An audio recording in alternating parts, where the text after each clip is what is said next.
যে বাচ্চা মোবাইল দিলে না দিলে পড়বে না, দিলে মোটেও পড়বে না, না দিলে যদি আরো 6 মাস পড়ে ভালো, দেওয়ার পর 3 মাসও টিকবে না, বলবেন তুমি মরো বাঁচো পড়বা না, অসম্ভব।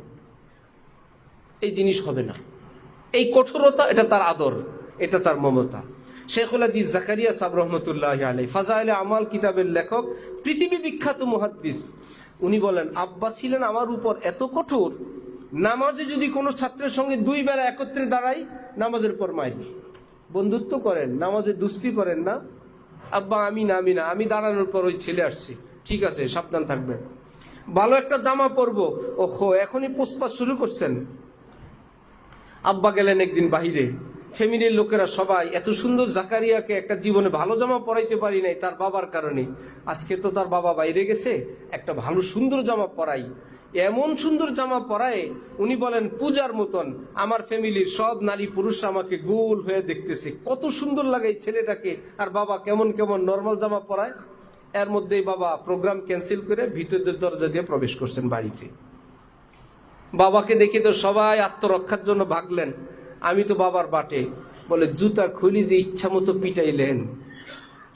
সবাই পরাইলো জামা আমাকে, জুতা পিটান খাইলাম আমাকে। তখন তো তিতা লাগতো, একটু ভালো জামা পরতে দেয় না, একটু বন্ধুত্ব করতে দেয় না, একটু আড্ডা মারবো দেয় না, কেমন কেমন লাগতো।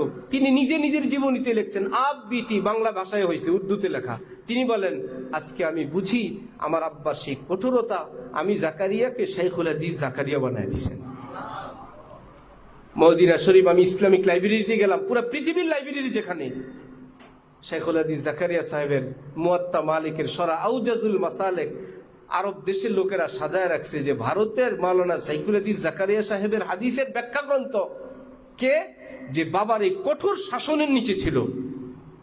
আপনি আমি যদি একটু কষ্ট করি, দুনিয়াতে থাকলে থাকবো, কবরে গেলে ওই সন্তান কবর পাড়ি গিয়ে বলবে আব্বা আজকে তো আপনার জন্য হাজারো কথা মনে আসে, আপনি নাই পৃথিবীতে, চোখের পানি ফেলবে আর দোয়া করবে আপনার কঠোরতায় আজকে আমি শেখুল হাদিস, আজকে আমি মুফতি আজম, আমি আজকে খতিব, আমি মুহাদ্দিস, আমি মুফাসসির, আজকে আমি দ্বীনের খাদেম। আব্বা আপনি তো নাই, মা আপনি তো নাই, আপনি দেখবেন না?